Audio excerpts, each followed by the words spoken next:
Ok, muy buenas tardes. Tengan todos los presentes en Zoom y los presentes en el live streaming. Nos da mucho gusto que estén con nosotros en esta nueva sesión del seminario conjunto de usuarias de investigación de del Departamento de Artes y Humanidades de la UAM Lerma. Dos áreas de investigación, una que es la PIATS, práctica como investigación en artes, transmedia y sonido, y EATS, que es estudios en arte, tecnología y ciencia, o algo así. Ujú. Y estamos hoy muy contentos porque nos visita de la UAM Coajimalpa el doctor Santiago Negrete Yankelevich, un gran amigo, un gran colega y un gran vínculo con la UAM Coajimalpa, para hablar hoy sobre las peculiaridades de la investigación orientada al arte electrónico y computación creativa. Y Ujú. estamos con dos personas que vamos a estar moderando el área, la charla, que es el doctor Leonardo Aranda, profesor visitante de la Juan Lerma en el departamento, y, y, y, y, y que va a estar juntos, ¿no? Pero lo que vamos a hacer básicamente es un diálogo, oír todo lo que tenga que plantearnos Santiago, que tuvo el gusto de estar con nosotros y la buena onda de estar con nosotros, y después pues simplemente reflexionar de todo lo que nos diga, acompañado de los textos que compartió, y, y simplemente reflexionar del tema. Eh, Me gustaría atreverme a decir que las personas que estén en línea y quieran hacer preguntas, no me atrevo, a menos que Santiago después corrija, que si llegan a esas preguntas, lleguen al chat y podamos ir haciendo esto un poquito más dinámico, ágil y que la gente se sienta partícipe desde el mero principio, ¿no? Entonces, no sé si Leo quiere decir algo o ya le damos paso a las... Tal vez, Leo, que quieras decir algo también como segundo, como moderador. Pues más bien creo que estaría bien empezar y un poquito para dar marcha al diálogo, ¿no? Perfecto, fantástico. Bueno, como bien dijo Hugo, es un placer estar con ustedes. Eh, la UAM Lerma es la única otra UAM que yo conozco y es además con la que más participo, entonces no sé, es estar con gente afín, gente conocida y buenos colegas. Voy a hacer, bueno, también quería yo agradecer a Claudia y a Hugo y a Edmar que me han invitado a participar. Siempre es un placer escuchar a otras personas que hacen cosas afines a las que yo hago, a las que nosotros hacemos, porque de hecho voy a hablar de trabajo que hago con otras personas también. Y bueno, también cuando me avientan un torito y me dicen, bueno, vamos a hablar de esto, me hace pensar sobre las cosas que yo hago y esto es siempre un ejercicio muy bueno para mí. Bueno, voy a poner una presentación para dirigir un poco las ideas. ¿La ven ustedes? Sí, sí, Sí, Santiago, Sí, muy se ve. bien. sí se ve. Perfecto. Bueno, entonces, como dice Hugo, soy de la UAM Cajimalpa, pero más en detalle soy del Departamento de Tecnologías de Información, que está sumergido en la División de Ciencias de la Comunicación y Diseño. En alguna época hacíamos la broma de que teníamos que poner Ciencias de la Comunicación y Diseño, TI Inside, como en las computadoras con Intel Inside, porque nadie sabía que dentro de esta división había un departamento de tecnologías de información.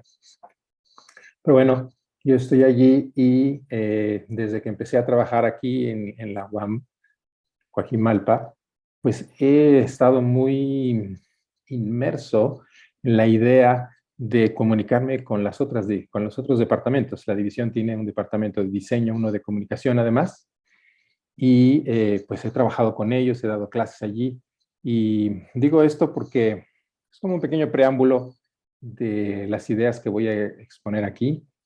La presentación se llama Creación, Creatividad e Investigación, porque voy a hablar acerca de la creación de nuevos medios y arte electrónico.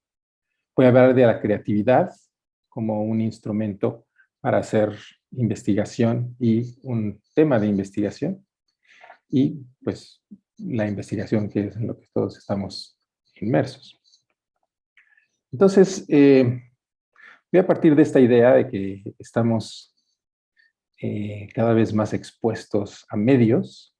A mí siempre me han llamado mucho la atención los medios y creo que, aunque desde el principio de la era moderna de la computación, los medios han estado presentes en el cómputo, hasta el extremo de que actualmente las computadoras que todos usamos, pues podemos pensar que en realidad no son máquinas para hacer cálculo, como eran las máquinas originales, de donde viene el término cómputo, sino que más bien son máquinas de medios. La mayor parte de las cosas que nosotros con nuestros celulares y laptops hacemos tiene que ver con el procesamiento de medios. Entonces, siempre me ha llamado la atención que el software se siga creando con estándares un tanto antiguos, yo diría, en la manera de crearlo. Y entonces me interesa saber cómo el hecho de que nosotros hagamos software para medios, cómo eso varía los procesos de creación de software y cómo a su vez los medios influyen en nuestra vida de tal manera que nos lleve a concebir nuevos proyectos de software. Entonces es así como una especie de revirada al cuadro, como se diría en el béisbol, de todo lo que tiene que ver con computación y medios. Entonces, bueno, partimos de esta imagen de una instalación de Rafael Lozano Hemmer, que seguramente todos conocen, si no la instalación, al menos el trabajo de Rafael Lozano Hemmer, como una idea prototípica de lo que es un proyecto de nuevos medios. Entonces,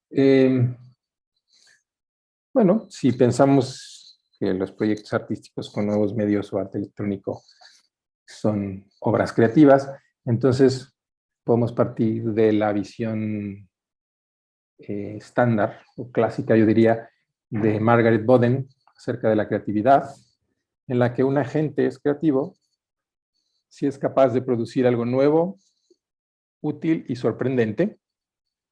Desde luego ya no se refiere únicamente a los seres humanos, porque esto aparece en un libro que se llama Inteligencia, la creatividad de las máquinas, creatividad artificial. Y entonces ella está pensando en cualquier tipo de agente, ¿no? Entonces siempre me gusta partir por aquí, porque es como un tema clásico, ¿no? Antes de pasar. Luego, después de la línea punteada, yo agregué que en el caso de la creatividad humana, nosotros esperamos que además de que estas tres cosas se cumplan, todos esperamos que el producto creativo o artístico parta de una cierta motivación que quizás viene de algún conflicto. Esto no quiere decir un conflicto armado, pero puede ser un conflicto de cualquier índole, es decir, alguna especie de insatisfacción con el estado de las cosas. Y una expresión, una necesidad de expresión que en general la gente dice que proviene de una emoción. Por supuesto, ambas pueden estar relacionadas y también pueden estar relacionadas con la noción de que algo es útil, ¿no? Pues podemos pensar que es algo útil si resuelve un conflicto, y también si nos permite expresar una emoción. Bueno, entonces,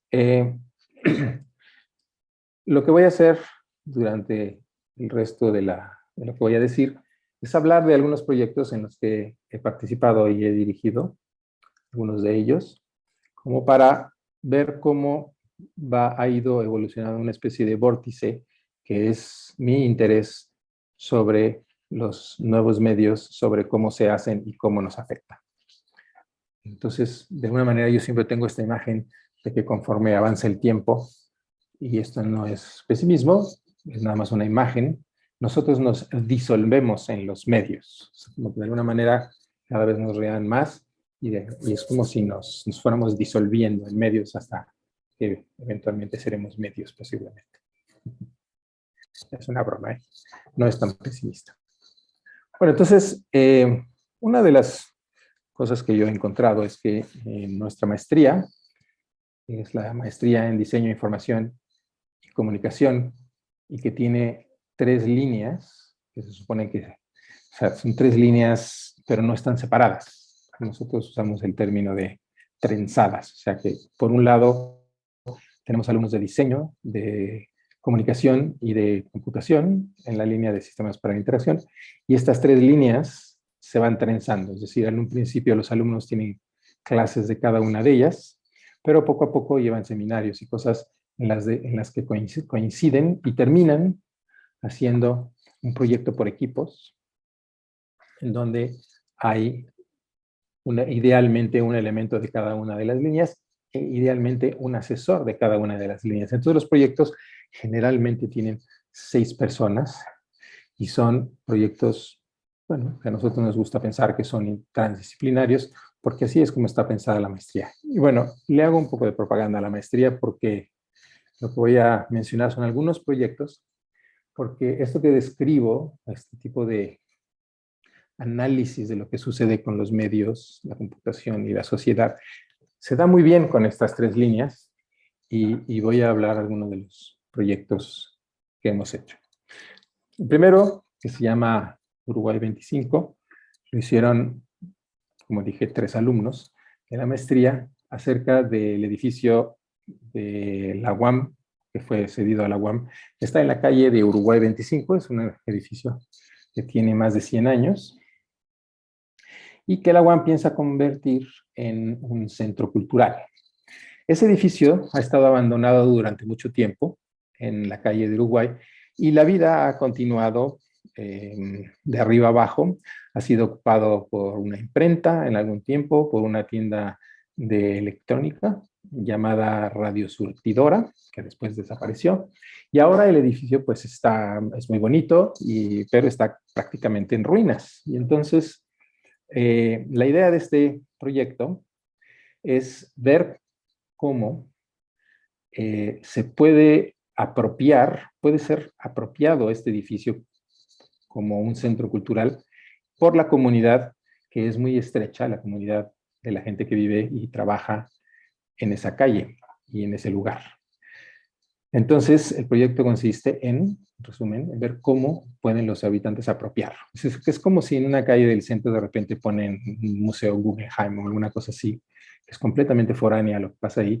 ¿Cómo la gente se puede identificar con ella? ¿Cómo pueden ellos no sentir que están poniendo algo pues, que no tiene nada que ver con ellos, ¿no? Entonces, de alguna manera, es un estudio que pretende ver qué es lo que hace la gente en la calle. En realidad, ellos nada más estudiaron una cuadra. Si ustedes conocen el lugar, ven que es la calle de Uruguay, que está entre el Eje Central y Bolívar. Bueno, entonces, ellos hicieron un estudio bastante profundo acerca de qué tipo de actividades se hacen en la calle, qué es lo que hace la gente, qué tipo de gente circula por allí. Hicieron este tipo de varios diagramas. Este es nada más un pequeño ejemplo. Se entrevistaron con la gente que trabaja allí. El señor de la derecha tiene una zapatería y el señor que sigue tiene un restaurante. Y entonces, haciendo cuestionarios y encuestas, averiguaron un poco qué es lo que la gente piensa, qué es lo que la gente hace, cuál es su historia, ¿no? La zapatería del señor de la derecha tiene una gran historia.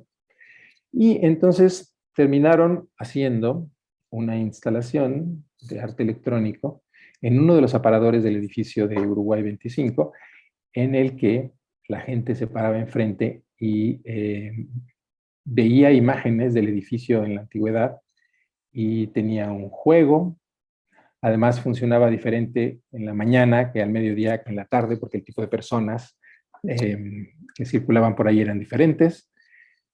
Y además estaba vinculado electrónicamente y por la red con varios de los negocios que estaban ahí, de tal manera que cuando alguien entraba a algún negocio, por ejemplo, recibía un token para ir a jugar un pequeño juego de video que hicieron en la instalación. Entonces esto llevó un tiempo decidir qué iban a hacer y cómo lo iban a hacer, dependiendo de su experiencia en todo el estudio que habían hecho. Estos son los alumnos. Y al final hicieron algo muy interesante que, pues de alguna manera identificaba a la gente que pasaba por allí, porque primero se probó en la UAM y después allí pues entrevistaba a la gente antes y luego después diciendo, bueno, ¿qué te pareció? Y todo esto, ¿no? Esto es una instalación Es un proyecto muy interesante porque es un proyecto en donde hay un contexto inicial, en donde la gente empieza a ver cuál es el área que quiere investigar, en donde quiere que la instalación que está tratando de crear, en este caso son 3 personas, pero en realidad es uno de ellos, es el programador, que es el que está del lado derecho, y va llevando este contexto y este foco hacia la creación de esta pieza que pusieron allí. Y por otro lado, tiene este tan importante, es como, yo siempre digo que es como una especie de boomerang, ¿no? En donde uno pone una instalación, luego vienen los espectadores, y es como lanzar un boomerang que tiene que dar la vuelta y tiene que regresar para ver qué pasó con la instalación, qué es lo que sucedió, qué es lo que la gente piensa, qué es lo que la gente siente, etc. Porque al fin y al cabo, si esto tiene que ver con expresión, entonces es muy interesante, y si hablamos de investigación, saber qué es lo que pasó. Entonces, este es un buen ejemplo de cómo esta idea del boomerang va y vuelve. Otro de los ejemplos es esta tesis, y solo voy a hablar de 2 tesis, de la MEDIC, que también hicieron 3, bueno, en este caso eran 4 alumnos, y en este caso lo que ellos querían es tratar de hacer una especie de proceso, o sí, un proceso, un modelo, más que un proceso, de cómo se hace una pieza de arte electrónico que tiene que ver con un enfoque social, que tiene ese contexto. Es igual el contexto que el anterior, lo que pasa es que aquí el enfoque es más sobre la creación de la obra que en el estudio del lugar y la idea esta de apropiación que ya mencioné. Entonces, en este caso, lo que hicieron los alumnos para poder hacer su modelo concéntrico es que cada uno de ellos hizo una instalación. Hizo una pieza de arte electrónico, la mostró a todos los demás, la mostró a sus compañeros, y luego se sentaron entre ellos a hablar qué es lo que sucedió, qué es lo que los espectadores pensaron, y a partir de ello formularon su modelo concéntrico. Después de ello, se propusieron entre los 4 hacer un solo proyecto. Este es no es importante en este momento hablar de los detalles, porque son muchos, como ustedes pueden ver. Y entonces hicieron ellos una pieza de arte electrónico en la que decidieron explorar la identidad de género a través de esta pieza. Entonces esta pieza hacía ciertas preguntas y trataba de adivinar cuál era la identidad de género de la persona, y entonces la persona tenía la oportunidad de estar diciendo no es correcto, y entonces cambiar un poco las preguntas y tratar de centrar o enfocar. La idea era hacer que la persona que está en la instalación experimente con esta idea de que definir el género no siempre es muy fácil, ¿no? Entonces, bueno, este es un diagrama nada más así muy abstracto de cómo era, una pantalla con la cámara que miraba a la persona, sonido, y alguna gráfica acerca de una orquídea, que era la idea de tratar de expresar la identidad de género con distintos tipos de orquídeas. Entonces, después de ello, ellos llamaron Orchis, por lo de orquídea, su obra, y la presentaron en la UAM, en la galería. Entonces todos los alumnos que pasaban por allí podían verla, podían opinar, y al final, bueno, escribieron su trabajo acerca de las conclusiones de esta experiencia y de este proceso para hacer la creación y las instalaciones. Y bueno, una nota importante acerca de este proyecto es que los 4 alumnos terminaron formando un colectivo que se llama 4 nodos, lo ven hasta allá arriba, que se dice 4NO2, 4 nodos, porque son 4 personas, que siguieron después haciendo arte electrónico después de esta experiencia. Bueno, entonces esta es la parte de la presentación que habla de la creatividad en las personas, utilizando a las máquinas, ¿no? Ahora voy a hablar un poco acerca de la creatividad de las máquinas, que es otro de los tópicos que me interesan mucho y que está muy relacionado con el otro, porque a pesar de que el mundo de la creatividad computacional y el mundo del cómputo creativo están separados en el ámbito académico y creen que lo que hacen los otros, el otro campo es un tanto inútil. Mi visión es que en realidad ambos están en la misma línea y hay un continuo entre ambas. Es decir, el cómputo creativo es una idea muy antigua. De hecho, hubo una revista que se llamaba Creative Computing en los años 70 que ponía programas en BASIC y cosas que representaban usos creativos de la computadora, pero ahí era el uso de las máquinas como herramientas para hacer cosas creativas. Y la creatividad computacional es exactamente al revés, es el estudio de cómo hacer, o si es posible, hacer que las máquinas sean creativas, en el sentido de que si alguna persona hiciera la misma cosa, las personas que observan o los jueces podrían juzgarlo como que es creativo. Entonces, cuando digo que es un continuo es porque en realidad, pues, las máquinas y las personas y cualquier agente pueden ser creativos en un cierto grado. Es decir, no es que seas creativo o no seas creativo, sino que puede ser un cierto grado. Entonces, puedes tener una máquina que te permite ser creativo a ti, pero luego, conforme la máquina se va sofisticando, entonces parte de la creatividad puede ser atribuida también a la máquina, hasta que puede invertirse los términos. En un mundo hipotético, puedo yo apretar un botón y la máquina hace algo creativo, ¿no? El problema, bueno, la idea para mí es interesante porque yo veo que una de las maneras más útiles en las que podemos nosotros relacionarlos con las máquinas y en el contexto de los medios y de los nuevos medios, es si las máquinas pueden ser creativas, al menos en un cierto grado, y nosotros podemos percibirlas, concebirlas como tales y programarlas como tales. El problema con esta idea es que el principal es la oposición de la sociedad. Entonces, tradicionalmente las máquinas son percibidas como herramientas, ¿no? Están allí para que si yo aprieto un botón se haga una llamada, si yo aprieto otro botón se apague la luz. En fin, se ven como martillos, ¿no? Como herramientas, cosas que nosotros les decimos que hacer y es fácil.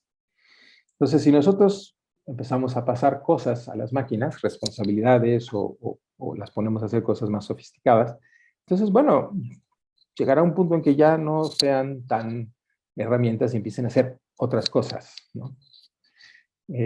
Sobre todo si tienen cierta autonomía. Lo que pasa es que nosotros seguimos concibiéndolas como herramientas.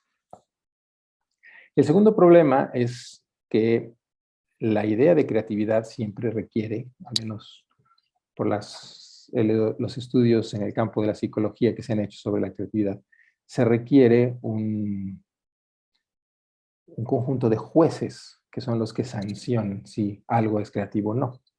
En el caso de arte a lo mejor son los críticos o son las personas de las galerías, no sé, hay una especie de establishment que decide cuando algo es creativo y qué tan creativo es, qué tan bueno. Y estos criterios que se usan siempre son criterios humanos, es decir, si evoca algo, si tiene un nivel expresivo, si la emoción es buena, etcétera, todo este tipo de cosas, pues se refieren a emociones, expresiones y todas estas cosas humanas. Entonces, en este sentido, pues las máquinas están en gran desventaja porque pues no son, las máquinas podrán hacer muchas cosas, pero no son seres humanos y no, a menos que logremos sintetizar un ser humano artificial, pues no se les puede aplicar los mismos criterios. Entonces, de alguna manera lo que tendríamos que hacer es traer al mundo una concepción de la creatividad que esté por arriba de la idea tradicional humana de la creatividad y que pueda incorporar otros agentes. Por ejemplo, no estoy nada más pensando en creatividad en las máquinas, estoy pensando en creatividad, por ejemplo, en los animales.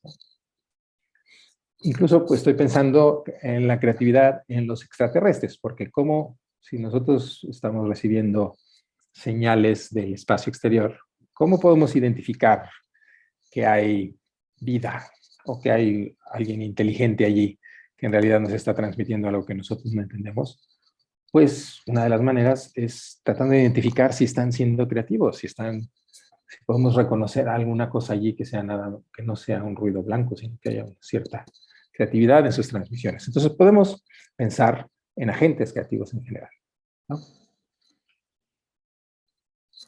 Muy bien.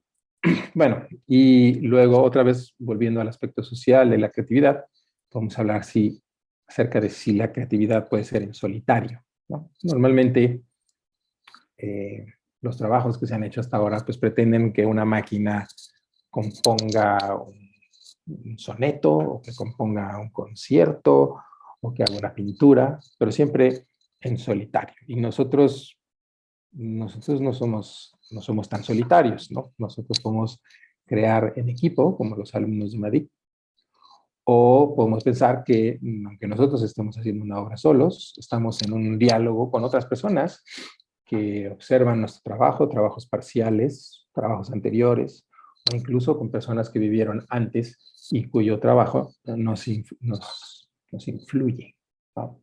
Entonces, las máquinas crean en solitario o también podemos meterlas en un ambiente social aunque no sea tan extenso como un ambiente social, pero en un ambiente en donde hay una interacción, puede ser con otras máquinas o con personas o con otros agentes, y que estos influyan en lo que la máquina está haciendo. Bueno, entonces con estas ideas entramos en el mundo de la creatividad de las máquinas. Bueno, una cosa más que quiero decir aquí, que acabo de recordar, es que yo pienso que las máquinas creativas es una buena manera de evolucionar el diseño de las máquinas. Es decir, no pueden las máquinas ser herramientas siempre, porque cada vez hacen cosas más increíbles, más sofisticadas, más elaboradas, tienen más autonomía, y si nosotros las seguimos concibiendo como herramientas, pues entonces vamos a estar en grandes problemas, porque nos va a costar mucho trabajo controlarlas, ¿no? De hecho, hay mucha gente que actualmente le cuesta trabajo controlar un sistema complejo. Entonces, a lo mejor tenemos que cambiar esta forma de ver las máquinas para poderlas concebir así. Entonces, una manera de no estar completamente ahogados en tecnología en un futuro es hacer máquinas que no sean herramientas, sino que a lo mejor sean, por ejemplo, socios, ¿no? O colegas. Y voy a hablar un poco de eso ahora. Hace poco me pasó algo que me llamó mucha atención, y es que iba yo en mi coche y estaba yo tratando de hacer que mi teléfono llamara a alguien. Es un teléfono así, con manos libres, ¿no? Entonces con la voz le decía yo, llama a fulanito de tal. Y entonces ponía yo veía en la pantalla que ponía el nombre completamente equivocado, porque era un nombre en inglés y pues no me entendía el Google en español. Y entonces intenté varias veces, hasta que, como venía yo además en el tráfico de la Ciudad de México, que nos deja muy poco margen de paciencia, después de un rato le grité y le dije, eres una estúpida, ¿cómo no entiendes nada? Y entonces, lo que uno pensaría es que la reacción del teléfono iba a decir, no entiendo lo que me estás diciendo, por favor, repítelo, ¿no? Pero en lugar de eso, lo que me dijo es, mira, en lugar de enojarte, ¿por qué no me tratas de explicar lo que quieres? Bueno, entonces solté una carcajada porque era lo último que me esperaba el teléfono, que se diera cuenta que estaba yo muy enojado con el teléfono. Además tiene esta voz femenina, ¿no? Y bueno, después del resto del viaje venía yo pensando que de alguna manera el teléfono hizo que yo me saliera del mundo de la herramienta. Yo estaba tratando de utilizar el teléfono como herramienta, decirle, llama a fulanito del tal, estaba yo dando una orden y varias veces, y luego cuando no cumplió la orden le dije que era una estúpida. Pero después de eso se volvió un instrumento de diversión, porque entonces me di cuenta que podía hacer otras cosas y empezó a divertirme. No estoy diciendo que el teléfono estuviera actuando de una manera creativa, pero sí que el teléfono me sacó completamente de esta tradicional relación en la que las máquinas son herramientas, ¿no? Y, por ejemplo, queremos que hagan lo que nosotros necesitamos en el momento. Bueno, hay muchos proyectos actualmente, como este que es el Next Rembrandt, que posiblemente ustedes conocen porque es muy conocido. Es un proyecto que hicieron en Holanda en que utilizaron poderosas redes neuronales y mucho trabajo, mucha paciencia y muchos patrones para descubrir o hacer que un sistema de aprendizaje en computadora pudiera aprender los patrones de muchas cosas que tienen que ver con las pinturas de Rembrandt, su color, las caras, la ropa, la luz, etcétera, y lograron producir un cuadro como este que llaman el Next Rembrandt porque es el cuadro que Rembrandt hubiera pintado si no hubiera muerto hace mucho tiempo. Y bueno, es un proyecto muy interesante y mucha gente pone esto como una prueba de que las máquinas pueden crear arte. Y pues en realidad es realmente impresionante lo que han hecho, pero este no es un proyecto de arte, es un proyecto de aprendizaje de computadoras y demostrar cómo la capacidad de las máquinas es increíble para encontrar patrones y poder reproducir el estilo de un artista muy conocido. Pero si esto lo hubiera hecho una persona, muy posiblemente no hubiera sido considerado una obra de arte, incluso hasta podría haberse considerado como un plagio, ¿no? Porque estás automáticamente aprendiendo los patrones de otro artista y los estás usando tú para reproducir algo que se parece a lo que hace el otro artista. No estoy diciendo que sea un plagio, pero podría pensarse que es un plagio. Sin embargo, cuando lo hace una computadora, se presenta como una obra de arte, como las computadoras pueden hacer arte. Y yo creo que esto no es un ejemplo de que las computadoras pueden hacer arte. Yo creo que es un ejemplo de que las computadoras y las redes neuronales son instrumentos súper poderosos para aprender patrones. Entonces, la idea que yo tengo de creatividad en las máquinas no es el aprendizaje automático como se entiende actualmente. A lo mejor es algún tipo de aprendizaje de segundo orden, en donde hay que aprender a aprender, o hay que aprender a descubrir patrones, pero no aprender los patrones solamente. Pero eso no quiere decir que una máquina así no pueda jugar un rol con una cierta porcentaje de creatividad en un equipo de personas. Bueno, entonces, hablando de la creatividad artificial, esta es una transparencia con un poco de maña porque es exactamente la transparencia que puse antes, nada más que cambié el título. Entonces, esta no es la creatividad humana, sino la creatividad artificial. Pero lo que yo pienso es que tienen que usarse los mismos estándares exactamente.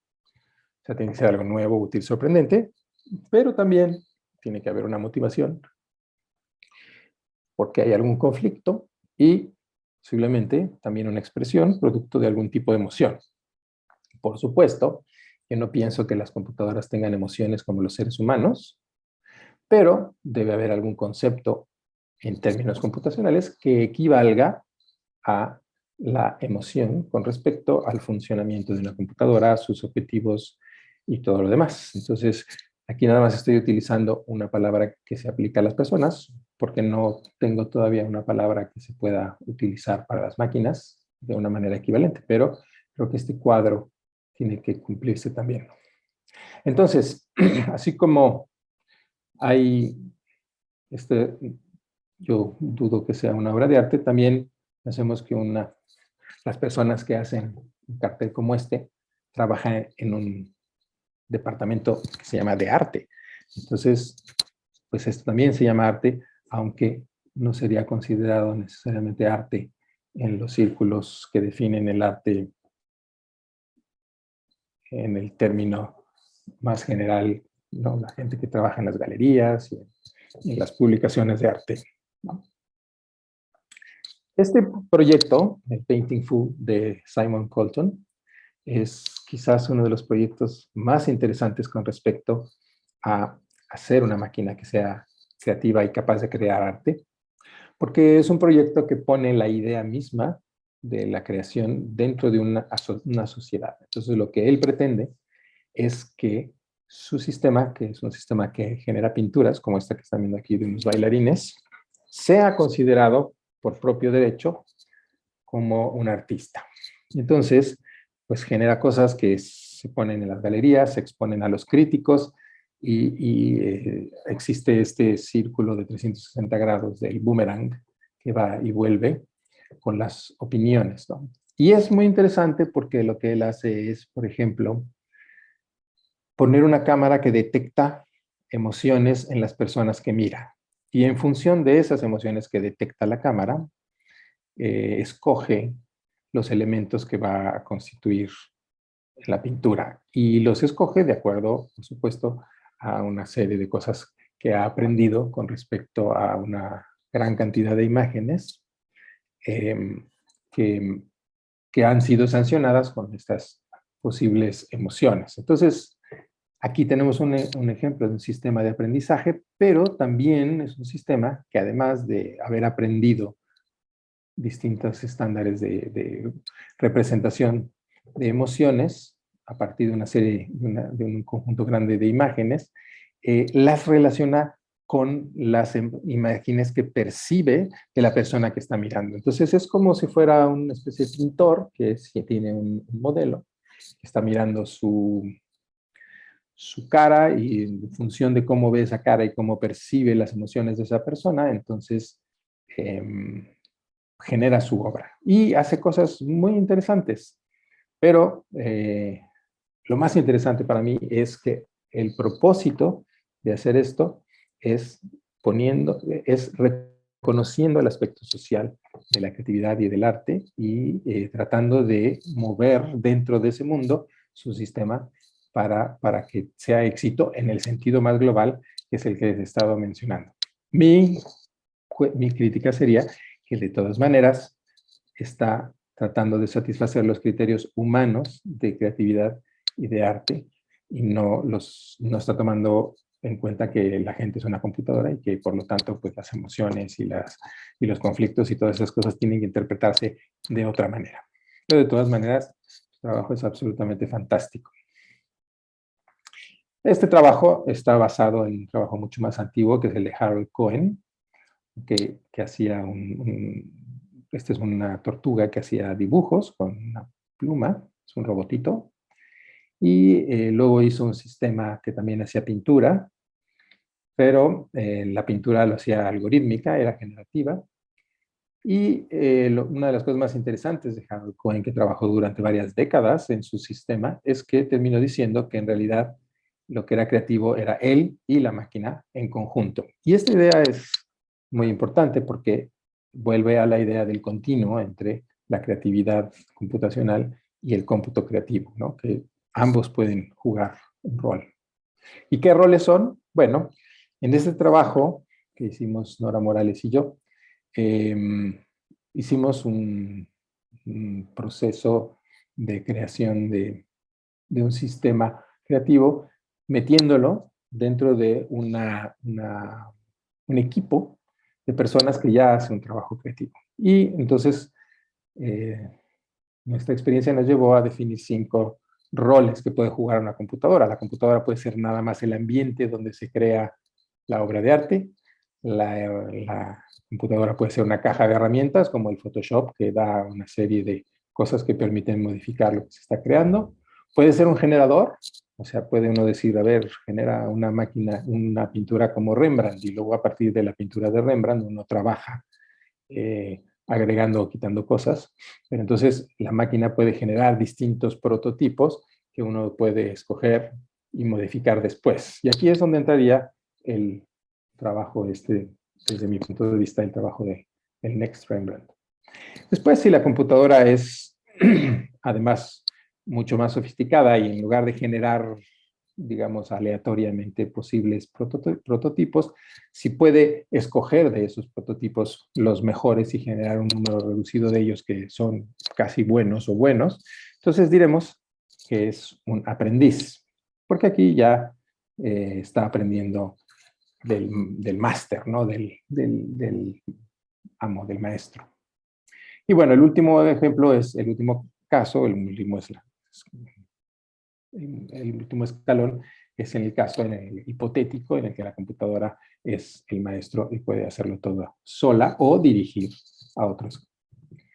Entonces, La mayor parte de los sistemas que yo he visto están de generador para abajo. Este de Simon Colton podría empezar a ser un aprendiz. Y hasta ahora, bueno, por supuesto, no hemos visto ninguno que sea un maestro.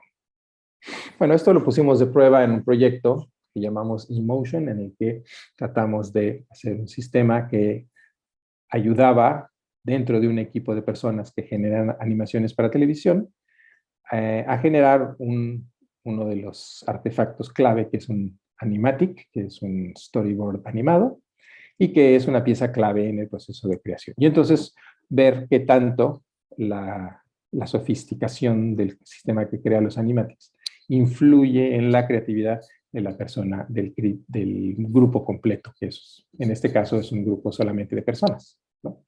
Bueno, y usan computadoras en el sentido tradicional como herramientas para generar imágenes de distintos tipos. Entonces, este proyecto también nos ha llevado a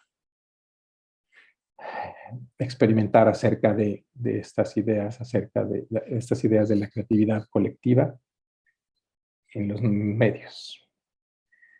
Este proyecto, el proyecto RENACE, es un acrónimo para Relational Non-Anthropocentric Creativity Exploration, o sea, exploración de creatividad relacional no antropocéntrica, que es quizás el proyecto más ambicioso en el que me he metido con respecto a estos temas. Es un proyecto CONACYT, en el que trabajo con Nuria Valverde y algunos alumnos y postdocs.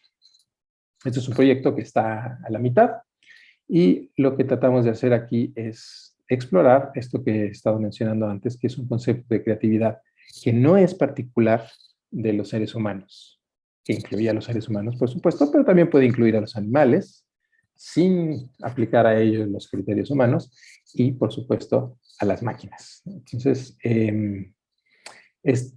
Nuria es filósofa, entonces hemos estado en un diálogo constante acerca de los aspectos filosóficos que tienen que ver con este proyecto, porque exploramos cosas como la vulnerabilidad en las personas y en las máquinas, la falibilidad.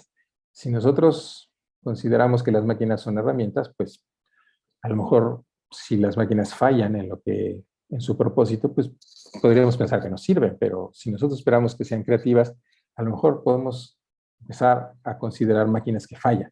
Esto suena como una herejía, pero es necesario empezar a pensar en este tipo de cosas. Hay películas en donde este tipo de cosas se exploran, pero no en la realidad. Y lo que estamos construyendo es un sistema que explota el modelo que estamos creando en un sistema en contexto asistencial. Es un sistema que interactúa con una persona que está parcialmente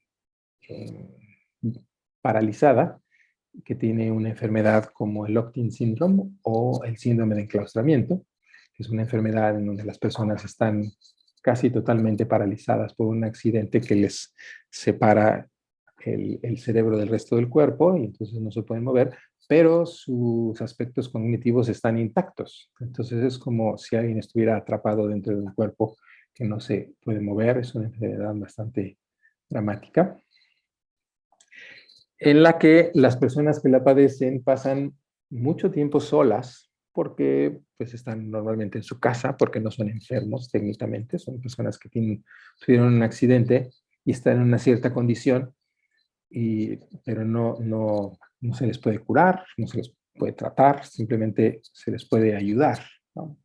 Y entonces esto lo hacen en su casa y estas personas las van a visitar pues sus parientes, las van a visitar los médicos, etcétera, pero la mayor parte del tiempo están solas.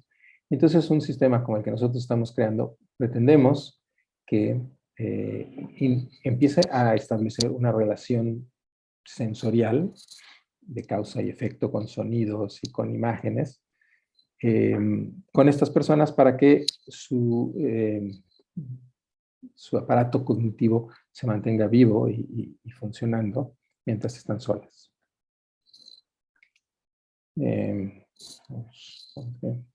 Entonces, aquí la idea es explotar la idea de la creatividad relacional, que es una idea de, bueno, explota las ideas de Gilbert Simondon, un filósofo francés, en donde lo que él propone como la capacidad creativa de un agente es este proceso que llama transducción. Es decir, es un proceso por medio del cual los agentes se autoorganizan junto con el ambiente para poder alcanzar estados metaestables en el sentido de la termodinámica, es decir, estados en donde todo vuelve a adquirir sentido, temporalmente al menos. O sea, es un proceso que cambia el estado de las cosas, del ambiente o de el actuar en el ambiente, y por eso es relacional, de tal manera que las cosas tengan sentido otra vez. Y esto va con la idea de que necesita un sistema tener una motivación, ¿no? Una razón para resolver algún conflicto. Entonces, bueno, en el contexto asistencial, lo que imaginamos es que tenemos un paciente, como este, que puede mirar, porque sí puede mirar una pantalla en donde se van representando las cosas que van ocurriendo en la transducción y se van produciendo sonidos y cambios de temperatura y cosas en función de la relación de la persona. La persona esto olvidé decirlo, las personas que tienen Locked-in Syndrome pueden parpadear y a veces pueden mover la punta de los dedos. Entonces, con estas cosas, estos medios es con los que se comunican generalmente con el mundo exterior. Y este es el medio con el que se comunica con nuestro sistema. Un ejemplo de transducción es este famoso problema de tener 6 palillos y si a uno le dicen que con 6 palillos produzca 2 triángulos, la mayor parte de las personas harían algo así. Pero si se nos pide hacer 4 triángulos con 6 palillos, la cosa es un poco más difícil. Para no hacer más larga mi presentación, les voy a decir que lo que la gente normalmente descubre después de un rato de jugar con los palillos, y aquí es muy importante esta idea de que tiene que jugar con los palillos, es que la solución es esta. Es una pirámide.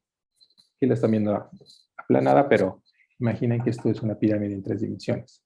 Entonces, la transducción aquí es el descubrimiento y la incorporación de la posibilidad de hacer la figura en 3 dimensiones y no en 2 dimensiones, porque al presentar el problema así, parece que esto hay que hacerlo en 2 dimensiones. Los palillos están sobre una mesa, aquí está resuelto en 2 dimensiones, pero aquí se puede, aunque no nos hayan dicho en un principio, se puede resolver en 3 dimensiones. Y esa es la transducción. Es una idea, es un momento creativo. Por último, voy a hablar de otro trabajo que hice recientemente con gente de la Universidad de Espoo, en Finlandia, en el que recuperamos durante algún tiempo la literatura acerca de la creatividad computacional y encontramos que la gente habla mucho acerca de la incorporación, o embodiment en inglés, de los sistemas y la necesidad de que los sistemas tengan un cuerpo para poder ser creativos. Esto va de acuerdo, por supuesto, con el proyecto anterior. Por eso es que me interesé por este proyecto y ellos se interesaron también.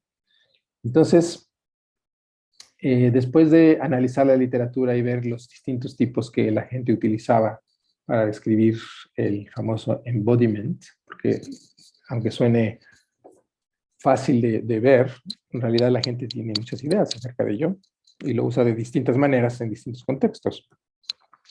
Entonces, descubrimos que hay varias cosas que da un cuerpo o una interacción entre un sistema con el mundo real, y es que, bueno, es esta lista que hay un ambiente, o sea, hay un dominio, ¿no? De alguna manera el sistema está constreñido por el mundo real y no se pierde por allí.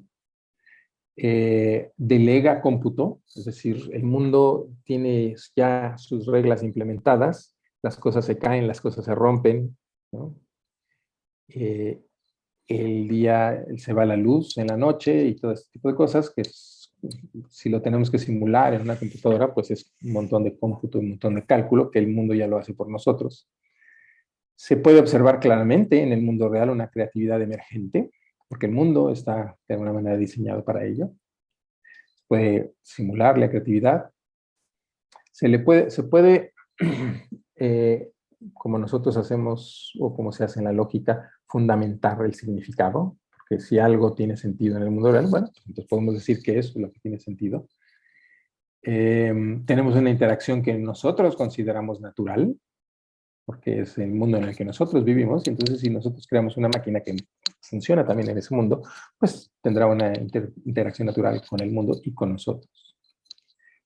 Podremos ver cosas como empatía, ¿no? Nosotros podemos sentir que el sistema está actuando de una manera propositiva o de una manera defensiva o cosas así, porque está en el mundo real que nosotros conocemos, ¿no?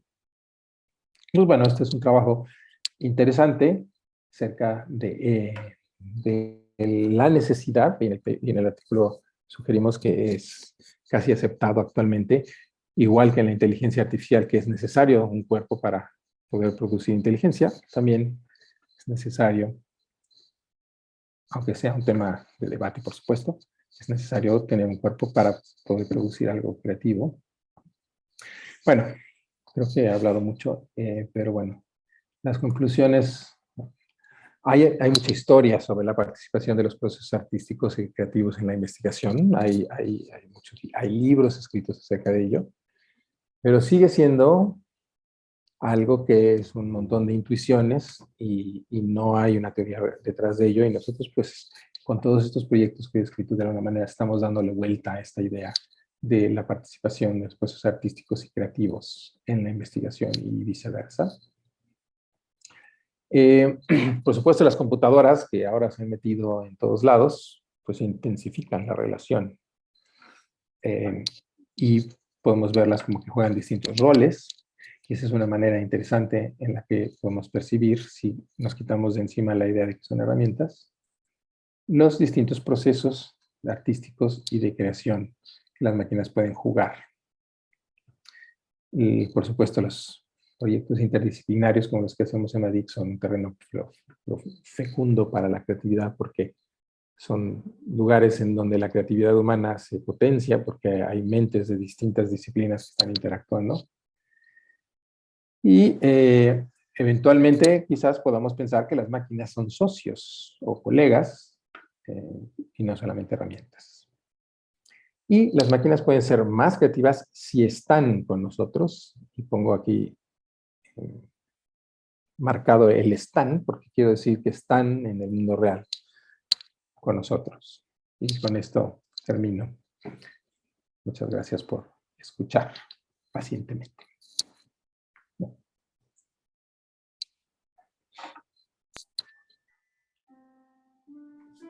Leo, por favor.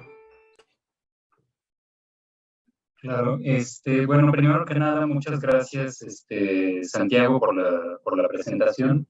La verdad creo que nos propones muchos temas bastante interesantes, ¿no? Desde los cuales pensar un poco temas que son centrales para el arte, ¿no? Como puede ser la creatividad, los procesos creativos, ¿no?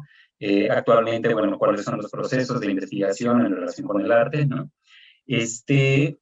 Y un poco, tal vez yo quisiera empezar tal vez planteando una pregunta que igual tal vez es una preocupación tal vez más de índole personal, pero creo que pueden iniciar También se vale un poco la conversación, ¿no? Y que se detona un poco por lo que nos has mostrado. A mí una cosa que me preocupa bastante... Una cosita antes de continuar, disculpen.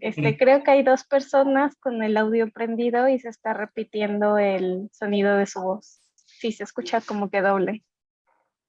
No sé.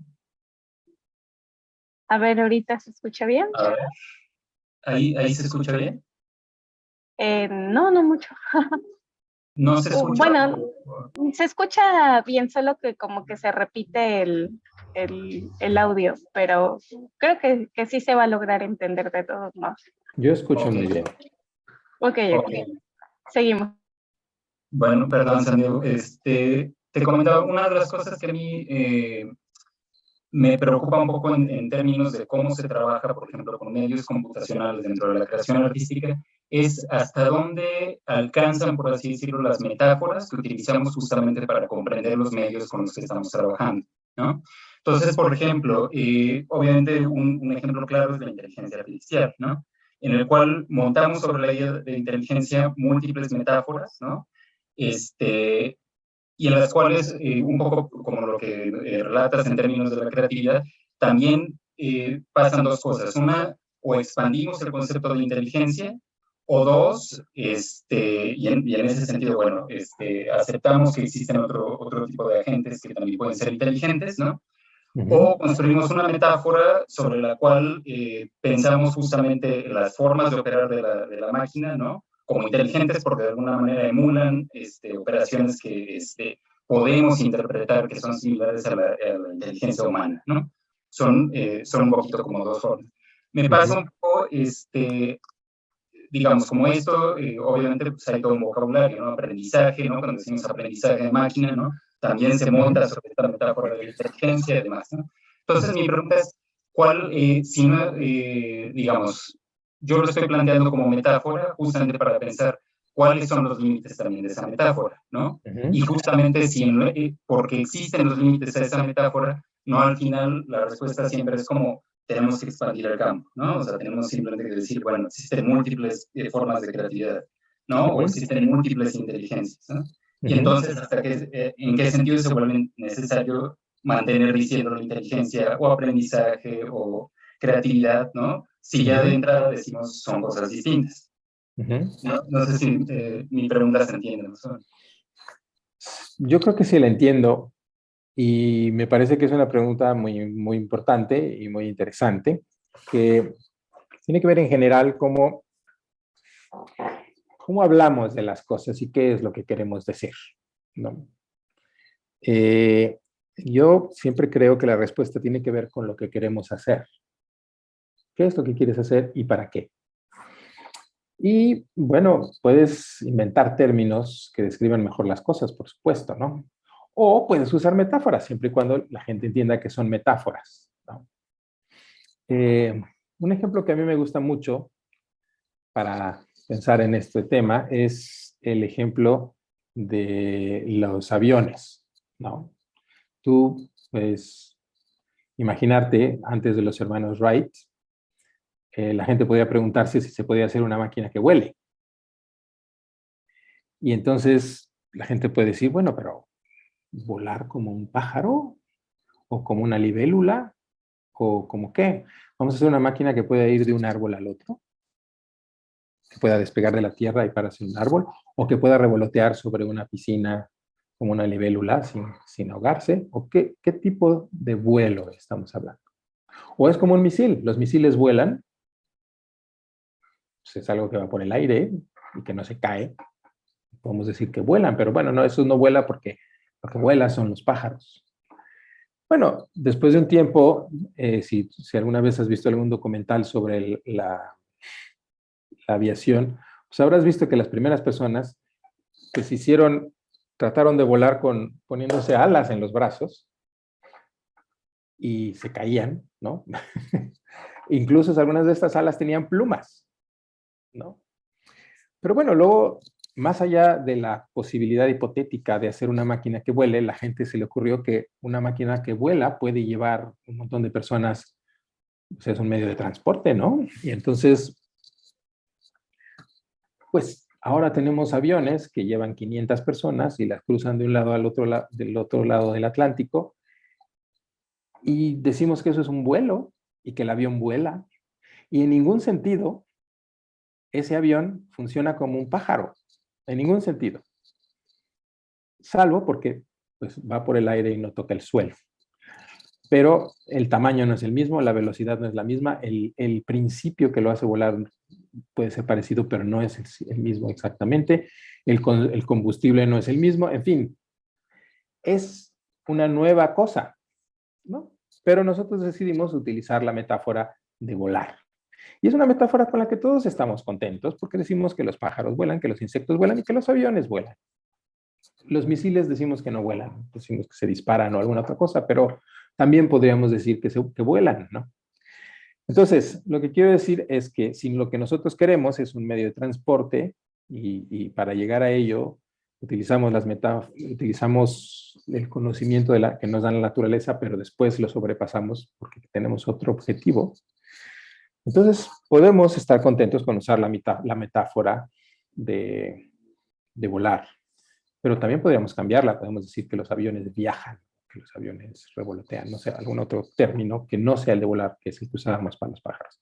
Entonces, en términos de inteligencia, creo que es claro que todos los intentos que se han hecho de hacer inteligencia en realidad no tienen mucho que ver con la inteligencia humana.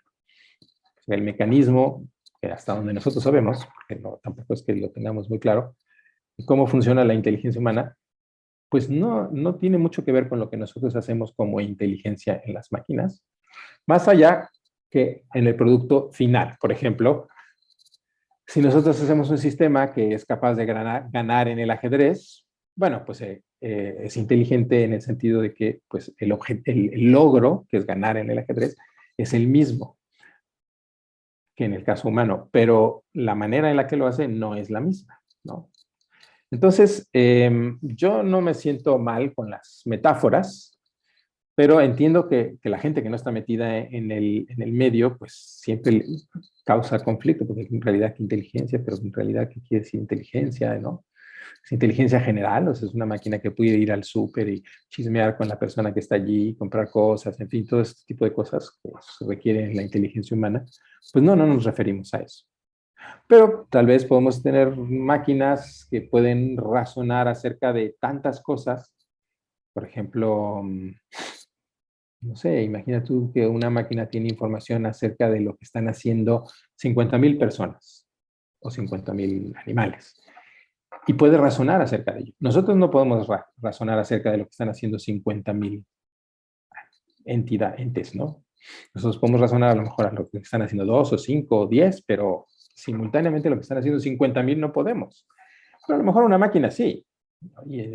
Y a lo mejor ahí tendremos una inteligencia emergente. Puede producir algo que nunca hemos visto antes a partir de ese análisis de esa información. Eso es en realidad lo que está sucediendo con el Big Data y con la cantidad de información que puede manejar una computadora actualmente, que esa es realmente la gran fuente de cambio reciente de los sistemas de inteligencia artificial, digamos, de la generación anterior, ¿no? Entonces, bueno, para responder a tu pregunta, yo diría que si nos sentimos muy incómodos con las metáforas, pues cambiémoslas, encontremos una mejor. Pero no creo que tengamos que darnos atascados, darle vueltas, ¿no? Porque nosotros pensamos en metáforas y está bien. O sea, es una manera humana de pensar, ¿no? No es una manera de las máquinas de pensar, es una manera humana, porque así nos comunicamos, ¿no? Decimos que el viaje fue un suplicio, ¿no? Cuando en realidad no fue un suplicio, pero es una metáfora, es una manera de expresarlo. Y todos entendemos qué quiere decir. Entonces, la inteligencia artificial, pues está bien. Podemos cambiarlo a inteligencia en las máquinas o máquinas cognitivas quizás. Y eso nos hace sentir mejor. Porque además también hay una cuestión política alrededor de ello, ¿no? Las máquinas no van a suplantar, las máquinas nos van a quitar el trabajo, que lo hacen, ¿no? Pero la gente tiene estos miedos, ¿no? Y bueno, los roles que yo propongo para la creatividad, pues son roles que pues sí, claro, usan metáforas para podernos relacionar con las distintas etapas del proceso de autoría en algo, ¿no? La idea aquí es que en creaciones colectivas, y nosotros siempre usamos la visión de las películas, ¿no? De las películas del cine, tienes la entrega de los Óscares. Y en los Óscares se entregan premios para gente que hace distintas cosas. Y se entrega premios porque fueron creativos en su área. Tú puedes ser creativo en vestuario, puedes ser creativo en actuación, en sonido, en distintas cosas, porque para hacer una película se requieren muchas personas que sean creativas. Y si unas son menos creativas de otras, bueno, pues será mejor en la actuación, que no en la dirección o no el sonido o al revés, ¿no? Entonces, si nosotros empezamos a flexibilizar estas ideas y a ver que en realidad hay muchos componentes y que pueden jugar distintos roles, entonces puedes darte cuenta que hay distintos niveles de creatividad que puedes asignar a una máquina, ¿no? ¿Cómo puedes saber si una máquina es creativa? Bueno, si la quitas y ya no hay creatividad o la creatividad colectiva disminuye, pues entonces tienes que asignarle algún grado de responsabilidad a la máquina en ello, ¿no? Entonces, yo creo que en los sistemas,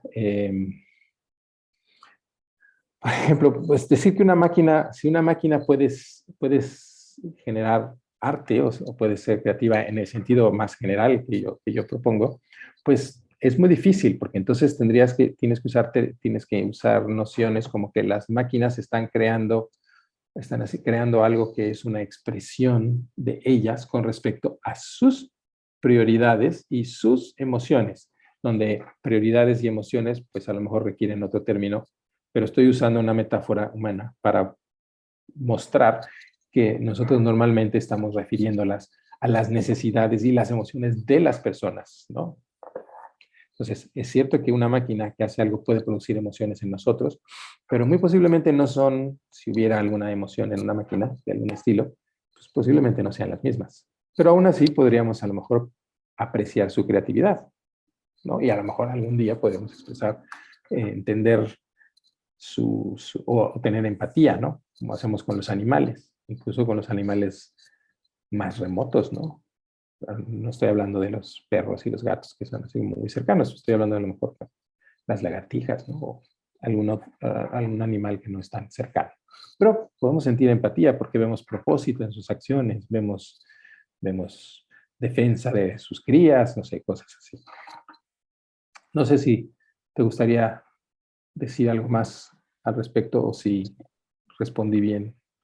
No, claro, claro, me parece una respuesta bastante adecuada y bastante amplia, ¿no? Tal vez un poquito por seguir problematizando, justo, no tampoco justo la dificultad que tenemos en general para comunicar, por ejemplo, todos estos procesos a través de cosas que no sean metáforas, ¿no? O sea, justo hablamos, por ejemplo, ahorita mencionabas sentimientos, intencionalidad, propósito, ¿no? Que son justo categorías que normalmente, digamos, damos a lo humano, ¿no? Ahora, mi pregunta, por profundizar un poquito, o mantener un poquito la idea de la metáfora, es hasta qué punto la metáfora no es instrumental justamente para dar, digamos, ya lo mencionabas tú, ¿no? Para darle cierta entidad, por así decirlo, como política a este tipo de tecnologías, ¿no? O sea, es más fácil, por ejemplo, decir, si mi coche es inteligente, si mi teléfono es inteligente, entonces puedo delegar cierto tipo de funciones a estos aparatos, que si yo dijera simplemente, no sé, mi teléfono como que calcula o predice tales cosas, ¿no? Es decir, se vuelve más complejo, ¿no?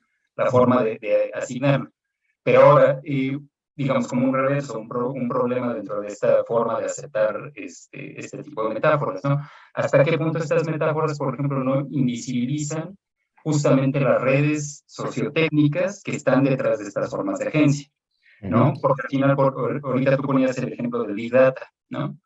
Y obviamente hay preguntas alrededor del Big Data en términos de cómo se producen los datos, ¿no? Cómo se almacenan, cómo se analizan, quién los analiza, cuáles son los algoritmos que los están analizando, bajo qué términos, ¿no? Se están programando estos algoritmos. Y entonces es más fácil de repente, detrás de todo, digamos, como todas estas capas de mediación, ¿no? Justamente poner un primer agente que es, bueno, es mi teléfono el que está tomando estas decisiones, siendo entonces el agente más obvio para invisibilizar toda otra red sociotécnica donde también se toman otra serie de decisiones, ¿no? Entonces, ahí me pregunto justo hasta qué punto también esta construcción metafórica no tiene que ver con eso, con que nosotros aceptemos fácilmente, hablabas un poquito hace rato, ¿no? De cómo tendremos que aceptar, por ejemplo, diferentes roles para las tecnologías, ¿no? Decíamos, no como herramienta, como socios, ¿no? Podríamos decir coautores, ¿no? pero justo hasta qué punto eso también no está operando en invisibilizar otras formas, digamos, como de agencia, que quedan detrás, por ejemplo, de, pues sí, como la instrumentación sociotécnica de cualquier tecnología, ¿no? Pero el uso de metáforas también, o sea, invisibiliza, como tú dices, pero también visibiliza muchas cosas, porque también piensa que si nosotros no le llamamos inteligencia, sino le llamamos D4, y si no llamamos creatividad y le llamamos D3, y así, el público en general no se entera de lo que estamos tratando de hacer, ¿no? Porque lo volvemos una cuestión completamente oscura y técnica, y nadie nos estaría molestando, ¿no? O sea, en el sentido de que no habría artículos en los periódicos cuestionando la inteligencia artificial y su poder y su responsabilidad y quién es responsable y todo este tipo de cosas que con mucha justicia se están preguntando. El hecho de que usemos metáforas con las que la gente se puede relacionar hace que la gente entre en el debate y pregunte ¿y por qué? ¿Y qué es lo que sucede? ¿No? ¿Y quién va a ser el responsable? Si tenemos un coche inteligente y choca y mata a alguien ahí, ¿no? Este famoso ejemplo, ¿no? De que si van cruzando dos personas por la calle y tú vienes en un coche inteligente y no hay salida a que va a haber un accidente y el coche tiene que minimizar la pérdida de vidas, pues lo que va a hacer es decidir matarte a ti, que vas adentro del coche, porque eres uno, y los que están cruzando la calle son varios, ¿no? Y entonces está tomando una decisión ahí ética, que a lo mejor pues a ti no te va a gustar, ¿no? Entonces, ¿es responsable el coche por eso o no es responsable el coche por eso? ¿Los programadores tienen que programarlo así? No. Entonces, sí es cierto que esta manera de referirse a las cosas, o sea, las metáforas, invisibilizan muchas cosas, pero también lo hacemos nosotros. También cuando nosotros hablamos de cosas, independientemente si son de máquinas, pues también existe una red de significados y de personas que manejan esto en las noticias, en la política, ¿no? En la guerra de Ucrania es una operación especial o es una guerra, o es una invasión, o es una liberación, ¿no? Entonces no estamos hablando aquí de máquinas directamente, ¿no? Entonces, sí, y esto es porque todo esto está inmerso en una red de significados humanos, y así son. Entonces, pues, ¿qué se le va a hacer? Tenemos que seguir jugando y explicando con lo que estamos haciendo, ¿no? Sí. Es muy interesante esto. Igual una pregunta, tal vez una última pregunta dentro de esta línea de razonamiento para también pasar la palabra a Hugo. Y un poco para traer, digamos, como estas reflexiones ahora al campo del arte, ¿no? Justo pienso hasta qué punto no también el papel, digamos, como de esta creatividad, tú diferenciabas un poco entre la creatividad computacional, ¿no? Y no recuerdo cómo lo llamabas, pero como la creatividad o sea, utilizando herramientas computacionales, ¿no? Me pregunto justo si un área, por ejemplo, que puede ser interesante en términos de exploración, es justamente la manera en la cual justo parte de la creatividad o la labor artística no puede tener que ver justamente con estas formas en las cuales estamos aprendiendo a interpretar estas tecnologías. Es decir, las propias metáforas no se pueden crear desde el arte, más que tomar en cuenta ya, es decir, no tomar como una premisa que esto es una inteligencia artificial y por tanto yo tengo que montarme sobre esa, como artista, sobre esa metáfora para seguir construyendo, sino justamente es algo que yo, dentro de lo cual yo puedo construir nuevas metáforas o problematizar las metáforas existentes, ¿no? Y donde, por ejemplo, el ejemplo de máquinas que fallan, ¿no? Me parece interesante por eso, ¿no? Porque de alguna manera delata digamos, como un poco lo que puede fallar en este tipo digamos, instrumentaciones, ¿no? Donde el error, el azar también pueden introducir otras formas de pensar estas otras racionalidades, otras inteligencias, estas otras formas de relacionarse con lo tecnológico, ¿no? Entonces podrías tener una máquina que tú dices, empiezas a decir cosas como, es que hoy no tiene muchas ganas, ¿no? Porque hoy falla mucho. Y entonces empiezas a introducir estas metáforas, no tiene muchas ganas, ¿no? Y entonces abres ahí un campo inmenso. Y esto lo decimos de nuestras mascotas sin ningún problema, ¿no? Hoy no tiene ganas de levantarse mi gato, ¿no? Pero no de las máquinas. Pero bueno, lo que yo estaba diciendo al principio es que nos diluimos en los medios, ¿no? Este es el sentido en el que nos diluimos, que cada vez nuestras metáforas y nuestra manera de hablar está mucho más relacionada con términos que también usamos para los medios o que solo usamos para los medios. Entonces, eso lo hace la labor del arte como instrumento de cuestionamiento de todas estas cosas, pues mucho más importante y esencial en el mundo actual. Muchas gracias, Santiago. Gracias, Leonardo.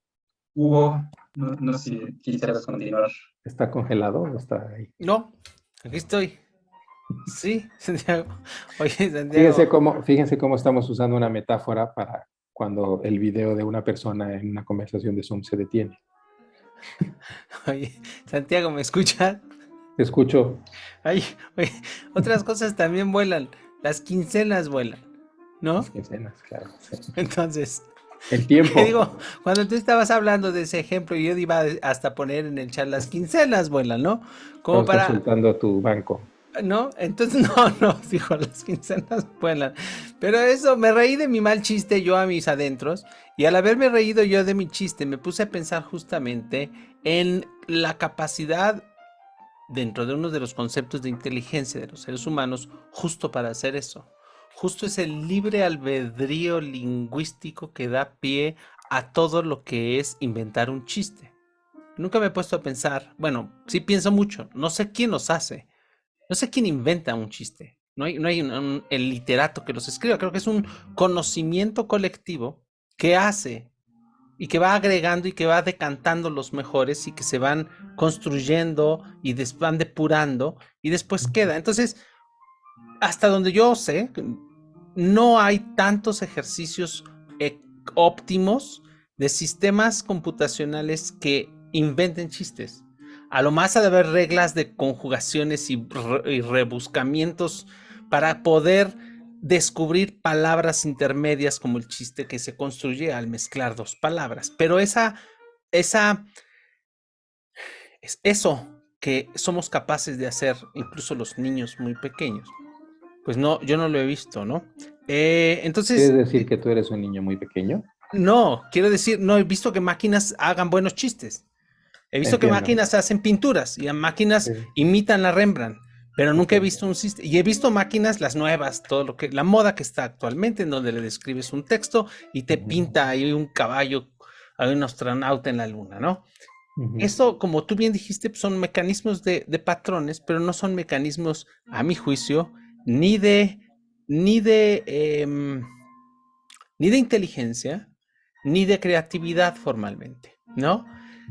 Yo apunté muchísimas cosas por una cuestión de tiempo, de respeto a que otras personas platiquen. Creo que más bien lo que habría que hacer es después platicar en corto todo esto, porque tengo muchos puntos, pero el que más me llama la atención o el que más me cuestionó por uno es, sentí que en algunas ocasiones existen unas correlaciones tal vez algo no necesariamente tan válidas en este momento entre arte y emociones, porque creo que hablando con los artistas conceptuales más duros de este siglo, pues no necesariamente están preocupados por las emociones, ¿no? Esto es como una cosa que se me quedó en la mente de las muchas que apunté. Otra que se me quedó es justamente, y esta es más éticamente más complicada. ¿Somos todos los seres humanos igual de inteligentes? A veces te pones a platicar con alguien y internamente haces un juicio de valor sobre esta persona no es muy creativa. O le dices a un estudiante, bueno, no se lo dices, pero lo analizas y dices, este proceso no es tan creativo, ¿no? O ves a alguien platicando y dices, ay, no, pues entre cuates, digamos, no le gira la ardilla, ¿no? Es como comentarios que la gente hace para describir las potencialidades que un individuo puede tener en un campo muy específico. Entonces, creo que todas estas definiciones de inteligencia, todas esas metáforas que estás mencionando, tendríamos que aplicarlas a nosotros mismos para redescubrir nuevas metáforas que permitan pensar en una creatividad computacional más delicada, que no creo que exista todavía. No me acuerdo en qué otro foro estábamos hablando de eso. Yo no quisiera morirme sin ver el momento en el cual una máquina sí pueda cautivarte en todos los aspectos que estábamos mencionando, pero yo creo que tanto el arte como la computación están en un proceso de estancamiento que va a ser, cuya verdadera revolución se va a venir más de las neurociencias. Cuando los neurocientíficos sean capaces de entender muchas de las cosas que no están sucediendo en nuestras percepciones y en nuestra manera de funcionamiento del cerebro, y yo creo que sí va a pasar, creo que es una cuestión de tiempo.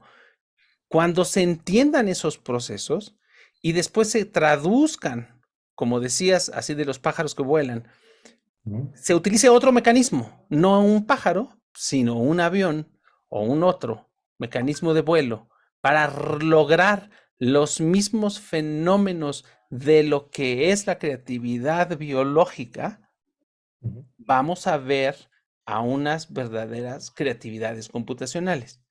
Creo que estos términos como creatividad computacional, inteligencia artificial, son olas de conocimientos y de técnicas que además muy ordenadas, como decía Leonardo, en patrones muy mercantiles, muy de moda, muy de empresa, se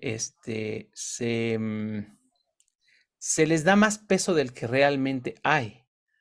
Pero a pesar de todos los ejemplos que mostraste, si nos pusiéramos muy formales en esos procesos, creo que no estamos viendo procesos creativos en los universos digitales. Estamos viendo, o sea, creo que todavía siguen siendo herramientas. Dentro de tu listado que decías, por más GANs que haya, que son estas adversariales en donde estaban validándose entre ellas, por ejemplo, porque ahí hay una analogía muy propia con respecto a tu lista de conocimiento. Son modelos de aprendizaje, pero están muy, muy acotados y no hay máquinas que se salgan a solucionar problemas para los cuales no fueron programados. Entonces, esto es solo como un planteamiento un poco inconexo de muchas de las ideas que planteaste para cómo te imaginas el futuro en este campo. Esa sería como una primera pregunta, o hacia dónde te gustaría que se fuera, o qué crees que vaya a pasar cuando se intersecten más estos tipos de conocimiento. Eso es por un lado, y ya para no tomar más tiempo, cambio de tema completamente. Bueno, no sé, porque por tiempo lo voy a decir de una vez por si no vuelvo yo a intervenir. Me llamó mucho la atención tu parte de las tesis grupales. ¿Qué puedes platicarnos acerca de tus experiencias en todos los procesos de conocimiento colectivo? Nosotros no hemos tenido muchos casos de tesis grupales. Se supone que lo podemos hacer, pero no lo hacemos. ¿Cómo ha sido ese proceso de compartir una creatividad en grupos? ¿No? Nada más. Me has dejado mucha tarea. Voy a tratar de anotar. No estaba yo preparado para anotar, pero voy a intentar anotar lo que me has dicho. Bueno, habíamos puesto que iba a hablar Fernando, pero no sé si quiere hablar después de que yo responda un poco lo que puso Hugo. Fernando. Hola, ¿sí me escuchan? Sí. Hola, Santiago. Hola, Leo, Hugo. Pues quizás mi pregunta va un poco en la línea de lo último que planteaba Hugo sobre los trabajos grupales. Es decir, me interesa mucho como el asunto de la enseñanza y el aprendizaje, ¿no? De este tipo de prácticas que tú llamabas o que se suelen llamar de artes electrónicas, o no sé si digitales, pero sí me interesaría más como un testimonio, no tanto como un cuestionamiento, sino saber hacia dónde va el insertar a los estudiantes, las estudiantes, como se dice, en, en este tipo de proyectos, cuál es como la finalidad de insertarlos, porque no, tengo la impresión, pero que no es nada más, como bien señalabas, el hacerles ver que las tecnologías no son herramientas o que no son solo herramientas, sino que pueden funcionar como agentes, como nodos en redes o como con quien se puede o con seres con los que se puede interactuar, ¿no? Em, Me queda claro que no estoy tan seguro que sigamos pensando de manera generalizada las tecnologías como herramientas. Tampoco diría yo que las pensamos como agentes, ¿no? Como seres con los que interactuamos. eh, pero en todo caso, lo que sí me llama la atención es, o me interesa es como el testimonio que nos pudieras decir, o que nos pudiera decir incluso Leo, Hugo, como cuál es la finalidad, eh, si yo inserto a los estudiantes en un proceso o en este tipo de procesos como los que nos pusiste de ejemplos, y si a ese tipo de procesos los llamo artísticos. Mm, si es nada más como, em, eh, digamos, enseñarles a ser creativos o esta idea de creatividad que a mí me parece muy problemática, no por las metáforas, sino porque está insertada en las industrias culturales y tengo la impresión de que ya no permite distinguir entre prácticas artísticas y no artísticas. Eh, pero bueno, creo que no ese es el debate, sino me interesa ver, pues, o sea, ¿para qué enseñar a hacerles eso? ¿Para qué llevarlos a hacer una intervención en Uruguay? ¿Cuál es la finalidad de ese tipo de ejercicios, de ese tipo de diseños? O si tú tienes como un objetivo específico. Yo, por ejemplo, pienso, ya con esto cierro, em, que una de las finalidades pues, es la producción de conocimiento. En el caso, por ejemplo, de proyectos sobre todo de doctorado, ¿no? Pienso. Quizás en licenciatura es más poner a circular conocimientos ya existentes en proyectos, pero me gustaría saber tú cómo concibes eso, ese objetivo, esa finalidad, en la enseñanza, pues, y en el aprendizaje. Ok, muy bien. Gracias por la pregunta. Bueno, con respecto a la cuestión de MADIC, bueno, yo hablé de un par de proyectos en los que yo he participado, pero hay muchos otros proyectos de MADIC que no tienen que ver con proyectos artísticos o no de la misma manera o no tienen que ver con creatividad. Entonces, quiero así hacer un disclaimer de la maestría de que no hacen exactamente y solamente lo que yo acabo de escribir. Lo que yo estoy describiendo es la experiencia mía en dos proyectos. Entonces, en el caso de Uruguay 25, la idea es, el propósito es investigar esta cosa de la apropiación. ¿Cómo puede?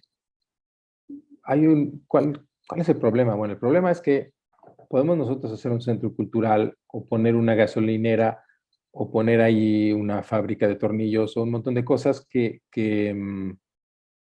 pues que a lo mejor van a funcionar o no. A lo mejor si tienen un estacionamiento muy grande van a producir un montón de tráfico y constantemente vemos en distintas partes del país gente que se opone a que se haga una carretera o que se haga algún centro comercial o una cosa así, porque sienten como que van a irrumpir en sus vidas, ¿no? Entonces, esta idea de la apropiación, de poner algo, sobre todo si se trata de un centro cultural, que pretende tener un cierto vínculo o que gustaría tener un cierto vínculo con el entorno social. Entonces, ¿cómo haces esta apropiación social? Digo, esta apropiación. Bueno, pues puedes, no sé, puedes hacer una especie de documental, puedes hacer una encuesta, puedes hacer un programa de televisión, no sé, hay muchas maneras muy tradicionales de tratar de averiguar qué es lo que la gente está pensando con respecto a una cosa así. Lo que nosotros hicimos, bueno, los alumnos hicieron, yo digo yo porque soy parte del proyecto, es investigar o es como un experimento. ¿Qué pasaría si lo que nosotros hacemos es una instalación de nuevos medios? en donde la gente puede vincularse a través de un pequeño juego de video, pero a través de un sistema interactivo de fotografías antiguas del lugar y a través de relación, de conexiones con los establecimientos que están allí, que la gente que está allí conoce porque han estado ahí durante muchísimo tiempo. Entonces, ¿qué pasa si se hace así? ¿Puedes mejorarlo? Puedes hacer que la gente se sienta más involucrada, puedes hacer que la gente acepte una nueva cosa más fácil. Este tipo de acciones tiene mucho que ver con la gentrificación de las ciudades, que es un fenómeno pues, en todos lados, ¿no? Las partes viejas, las partes tradicionales empiezan a volverse más caras y entonces empiezan a tener instalaciones más grandes. En el centro de la Ciudad de México se han caído edificios, entonces quedan grandes espacios o edificios que tienen que derruir y entonces esos predios se venden a cosas más grandes que conviven con cosas muy antiguas. Entonces, ¿cómo resolver este problema? Entonces, el objetivo de que los alumnos hagan estas cosas es que ellos investiguen y que de alguna manera vean que las maneras tradicionales de comunicación pueden no ser las únicas ni las mejores necesariamente. Tampoco concluimos que la instalación que hicieron es la panacea, pero sí tiene ciertas cosas que hay que considerar, ciertas ventajas, ¿no? Y ciertas desventajas. Y es una opción más para trabajar esta idea de la apropiación.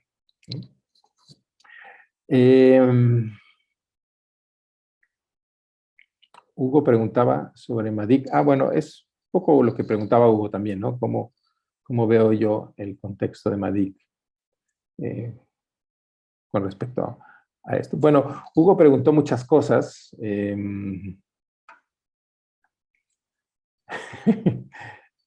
Bueno, la cuestión de la emoción. Yo puse la emoción dentro del contexto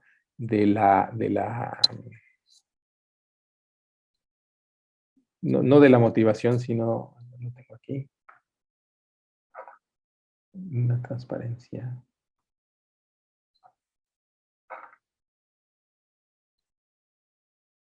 De la expresión. Entonces sí, puede ser que no sea una cuestión de emoción, pero parece que todo el mundo utiliza la palabra expresión. De alguna manera te expresas y si no es una emoción, es alguna cosa que quiere decir. Y yo argumentaría que si hay algo que quiere decir, está vinculado a emoción. Pero bueno, a lo mejor no, la gente no lo describe así, ¿no? Ahora, ¿cómo veo las cosas hacia el futuro? Bueno, yo veo que nos estamos llenando de tecnología.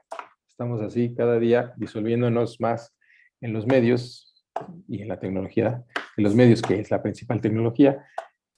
Y entonces, si no logramos hacer una especie de ecosistema en donde las máquinas juegan un rol distinto de herramientas, entonces lo que vamos a tener es una pila de manuales de usuario de todas estas herramientas que nos rodean, que no vamos a poder utilizar porque no tenemos tiempo de aprender a utilizarlas como herramientas. Entonces necesitamos que estas máquinas estén ahí y que estén buscando a lo mejor la oportunidad de participar de alguna manera útil o que sean sensibles a lo que está sucediendo, que tengan cierto grado de responsabilidad.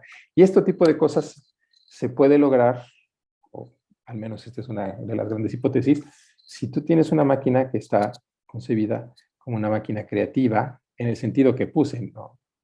Porque hay a lo mejor otras maneras no estoy pensando en las industrias culturales, salvo cuando estoy pensando en arte electrónico, desde luego, ¿no? Pero cuando uso el término creativo estoy hablando de una creación más en general. Hugo preguntaba y decía que las máquinas cuestionaba la cuestión de la creatividad. Bueno, Hugo, hay máquinas que cuentan chistes. Y no son máquinas que yo haya creado, sino yo las he visto. Es decir, yo tenía una compañera en el doctorado que su tesis tiene que ver con la creación de chistes. Y su asesor se ha dedicado toda su carrera a hacer o estudiar los chistes. Yo argumentaría que si la máquina no se ríe de sus chistes, entonces a lo mejor lo único que está haciendo es simulando o haciendo una máquina que a través de patrones genera chistes para nosotros. Pero bueno, el caso es que sí hay máquinas que cuentan chistes, de hecho. ¿Qué otra cosa teníamos por ahí?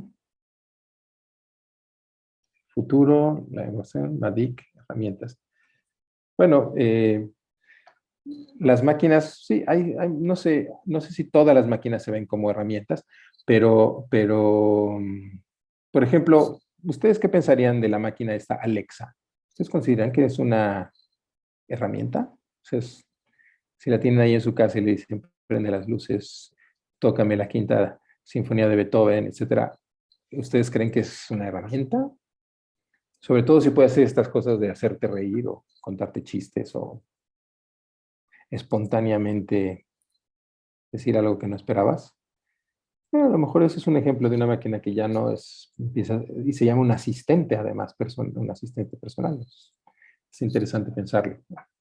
Bueno, como Hugo mandó así un montón de pelotas y no sé si todas las pude cachar, entonces intenté mencionar algunas de las cosas. Si algo me faltó, por favor, Hugo, me corriges y lo mismo con Fernando. Me lo vuelves a preguntar, por favor. Como dice, me repite la pregunta, por favor, maestro. Claudia, por favor. Queremos oír a Claudia. Muchas gracias, Santiago. Gracias a Gracias ti. por esta generosa charla. Y bueno, yo me quedo pensando en que la cuestión de la creatividad, en la manera en que empezaste exponiendo con estos trabajos de investigación, me parece pues, que sin duda está presente ahí, en la manera en cómo se acercan a los contextos para problematizar, generar preguntas y luego ir al mismo tiempo pensando en posibles respuestas, ¿no? O posibles soluciones, porque como bien lo dice Deleuze, los problemas se resuelven, ¿no? Y eso no es necesariamente para la filosofía, sino en general para el arte incluso, ¿no? Y en ese sentido, me quedo pensando sobre estas cuestiones de la creatividad, no solamente en lo que planteaste como esta creatividad social, para no llamarla humana, sino una creatividad más social y una creatividad artificial. Sin duda ahí hay un proceso intersticial, ¿no? Hay un intersticio entre una y otra, y a mí lo que me deja pensando es qué hay en ese entre, cuál es ese especie de canal, movimiento pendular que está entre uno y otro como para ir revelando. Y creo que esto de algún modo se conecta con lo que Hugo planteaba sobre cómo las neurociencias empiezan a hacer cargo, y Sí. me parece bien Otra pregunta. interesante porque tiene que ver justo con algunas de las cosas de cómo los neurocientíficos ahora se están acercando de nuevo a Husserl, a Merleau-Ponty, y generar nuevos modelos de pensamiento en términos no solamente de las inteligencias artificiales, sino también de estos entrecruzamientos, ¿no? Bueno, eso lo menciono como un comentario que me suscitó la muy breve charla que tenías con Hugo y también las elucubraciones de Hugo. Y por otro lado, pienso también, y aquí sí es más como un comentario, pregunta, sobre estas cuestiones de la creatividad en el sentido del proceso de investigación. La creatividad tiene que ver con que es una herramienta de investigación. ¿Cómo lo plantearías tú? No solamente en esta idea de la creatividad social, sino también de la creatividad artificial. ¿Es una herramienta de investigación? ¿Es el proceso mismo de investigación? ¿O tiene estadios distintos dentro de este proceso? Y entonces cuando empiezo a problematizar, la creatividad tiene un rostro, tiene una etapa, y luego cuando empiezo a plantear soluciones, pensándolo, por ejemplo, en lo que tú decías de tu división, donde están vinculados con la comunicación y el diseño, pensando, por ejemplo, en el proceso de diseño, donde hay en términos generales, hay una fase de análisis, de síntesis, de evaluación. La creatividad aparecerá de la misma manera en todos. Estas dos creatividades aparecerán de la misma manera. Tienen estadios, son dualidades viables en todos los casos. ¿Qué pensarías de esta pregunta que te hago a propósito de pensar la creatividad en términos de la investigación? para no reducirla a solamente como métodos donde se explora la manera en cómo hay que acercarnos a la realidad, sino en general mucho más amplio en términos de la investigación. ¿Qué dirías? ¿Me puedes repetir esto del intersticio? ¿Entre qué y qué va el Sí, péndulo? entre la creatividad, esta que llamaste como más una creatividad social, ¿no? Y la creatividad artificial. Como aquí hay un entre, ¿no? Hay un intersticio, ahí hay algo que me parece que es opaco y que finalmente habría que empezar a revelar. Y creo que esto la neurofenomenología lo empieza a hacer, ¿no? Pero bueno, ese es un comentario. Y luego el otro sobre la creatividad, como preguntar si es una herramienta o es el proceso de investigación mismo, o tiene estadios, tiene niveles y se va volviendo más compleja de acuerdo a los problemas que se plantean y que requieren una solución. Bueno, esto del intersticio, yo creo que eso es un poco lo que Nora y yo estábamos tratando de investigar cuando hablábamos de estos roles y qué es lo que cada quien está tratando, o sea, qué aspecto de la producción es la que la máquina o las personas están tratando de emular. Es de alguna manera como de construir un proceso creativo en donde pudiera generalizarse la idea de rol y la idea de aspecto, ¿no? Entonces, en ese sentido, pues sí, hay como en toda actividad, pues hay y en cada agente hay un grado de hacia un lado o hacia el otro de este péndulo que tú dices. Con respecto a las neurociencias, que es también lo que mencionaba Hugo, bueno, yo creo que las neurociencias avanzan y es algo muy interesante y nos permite entender cómo funciona nuestro cerebro, ¿no? Pero ese es un aspecto de la creatividad y la inteligencia artificial, es decir, un enfoque es, vamos a entender la inteligencia porque entendemos cómo funcionan los seres humanos, ¿no? Eso es como entender el fenómeno de volar, entendiendo cómo funcionan los pájaros, que está bien, porque nos da un montón de información, ideas, nos permite entendernos a nosotros, incluso a lo mejor a curarnos de algunas enfermedades, no sé, muchas cosas, pero este va en sentido opuesto de la idea de la inteligencia como podría ser en general, no la inteligencia humana necesariamente. Porque yo siempre creo que no es necesario emular a los seres humanos más que para entenderlos. O sea, tú puedes hacer una simulación de la inteligencia si quieres entender la inteligencia humana, ¿no? Pero no si quieres crear un ser humano, porque tenemos muchos seres humanos. En realidad no necesitamos otro caro y artificial, ¿no? Si queremos hacer máquinas inteligentes es porque esas máquinas inteligentes nos van a dar una inteligencia diferente, como un avión. Nos da una idea de volar que es diferente y que es útil además. Entonces, si queremos hacer un robot para ser mesero en un restaurante, ¿para qué? ¿Para qué gastamos tanto tiempo en eso? ¿No? En realidad tenemos muchas personas que lo hacen muy bien.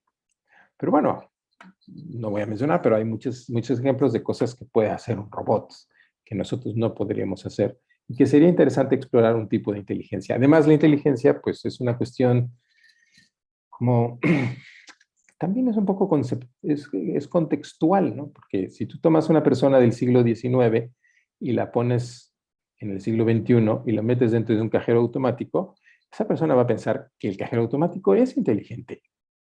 Porque en el siglo XIX, pues entras en un banco y pides que te cambien dinero o sacar dinero de tu cuenta y esta máquina entiende, entre comillas, para esta persona qué es lo que tú quieres y te da el dinero. Entonces, es inteligente, ¿no? Pero lo que pasa es que nosotros hemos ido avanzando con la tecnología y nos hemos vuelto mucho más incrédulos, o sea, vamos subiendo la barra todo el tiempo, ¿no? Entonces, bueno,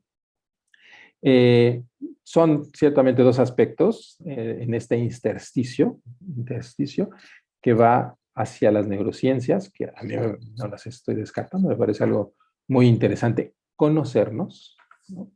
Conocer cómo cómo funciona nuestra inteligencia para poder vivir mejor nosotros. Y a lo mejor nos da algunas ideas acerca de cómo podríamos generalizar la idea de inteligencia, porque yo creo que esta es una cosa importante si queremos convivir bien con nuestras máquinas, ¿no? Si no, nos vamos a llenar de cacharros que son herramientas y que no podemos controlar, ¿no?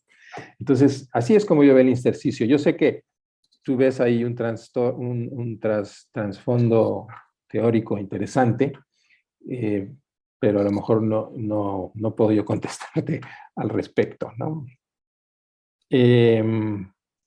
Luego, la segunda parte era ¿cuál era, perdón? La creatividad, la tengo aquí anotado, pero... Sí, sí, la creatividad es un proceso en sí mismo de sí, sí. investigación, herramienta. Claro. Yo creo que hay muchos tipos de proyectos de investigación, por supuesto. De hecho, en muchos idiomas la palabra que se usa es búsqueda, ¿no? Es como si tú estuvieras buscando algo y lo encuentras, ¿no? Quieres encontrar la estructura del DNA. Bueno, a lo mejor requieres creatividad, a lo mejor necesitas otras cosas. Pero yo creo que la creatividad es útil en los elementos que están haciendo la investigación. Entonces, en lo que mencionaste al principio, yo creo que tener agentes útiles, o sea, gente creativa, y si podemos tener máquinas creativas en algún sentido, y todos trabajando juntos, es muy útil. En los experimentos que nosotros hemos hecho en el MADIC, bueno, a veces el proceso mismo de la investigación es creativo también puede ser visto así. Entonces, no creo que sea nada más en una o la otra. No sé si...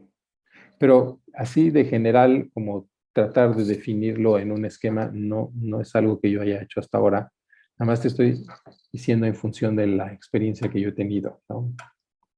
Okay, no, está muy bien, muchas gracias. Okay. Hugo, ya nada más veo tu pelo.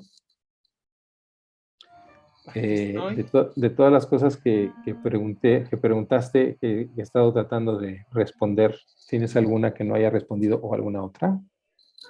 No, bueno, o sea, más bien, no sé cuánto tiene que durar esto, bueno, más bien sí sé y por tanto sé que creo que más bien tenemos que irnos acercando, más bien creo que es una conversación que se presta se presta a que trabajemos más juntos los dos departamentos, creo, porque creo que hay mucho que compartir y sobre todo mucho que aprender de tu campo y de tu manera de concebir la relación hombre-máquina. Ustedes son dos departamentos, ¿no? Dijeron al principio. No, dos áreas de investigación Ah, dos dentro áreas de de un investigación. departamento, Ya, ¿no? dos áreas de investigación. Y Y puedes considerarme a mí una tercera, entonces ya somos tres áreas de investigación. ok, eso creo que es lo importante, ¿no? Más bien a mí me gustaría ver si alguien más quisiera digo, yo tengo muchas, porque me encantaría pasarlos pues, mucho tiempo en estos temas, ¿no? Pero creo que a lo mejor más bien preguntar si hay alguien más que quisiera comentar algo, preguntar algo, cuestionar algo, polemizar algo, inferir algo, imaginar algo. Bueno, yo puedo decir que a mí me parece que la conversación ha sido muy interesante porque hemos recorrido en unas cuantas preguntas, pues no sé si todos los aspectos relacionados con el tema, o sea, ustedes están muy versados en ello, entonces hemos tocado desde los aspectos más filosóficos hasta los aspectos más prácticos en la educación, el futuro de las máquinas, en fin, ha sido muy interesante y les agradezco mucho sus preguntas. Y como dice Hugo, a mí me encantaría seguir con ello. Digo, estoy seguro que seguiremos porque nos veremos en otras instancias como esta. Segurísimo que sí. Entonces, bueno, pues Santiago, muchas gracias a todos los participantes. Digo, Clau, no sé si me toca cerrar, sí, ok. También a Leo, así que si quieres yo cierro y luego Leo cierra. Entonces, los tres, ¿quieres tres? No te entendí, Clau. Bueno, yo de alguna Santiago, manera, Leo y tú, de alguna ¿no? manera yo ya cerré. Sí, bueno, pues yo ya decía cerrar, decir las gracias a Santiago. Que me hayan invitado. Darle las muchísimas gracias, Santiago, estar en contacto, estar trabajando juntos. Gracias a los participantes. Y Leo, ¿quieres terminar? Sí, claro. Pues igual, muchas gracias, Santiago, por la conversación. Muchas gracias, Hugo, Claudia, Fernando, Mónica, todos los participantes que están aquí. Creo que justo ha sido es una conversación productiva, ¿no? Y que además creo que abre más preguntas de las que cierra, ¿no? Y eso siempre es bueno en una conversación, ¿no? O sea, pensar que se abren preguntas y líneas de las cuales reflexionar, ¿no? Y bueno, eso, ¿no? Yo creo que ha sido muy fructífero y esperemos un poquito que haya continuidad o posibilidades de continuar este diálogo, ¿no? Ya sea en ámbitos similares o en otro tipo de cooperación. Y bueno, eso. Muchísimas gracias. Muchas gracias y hasta pronto. Nos veremos.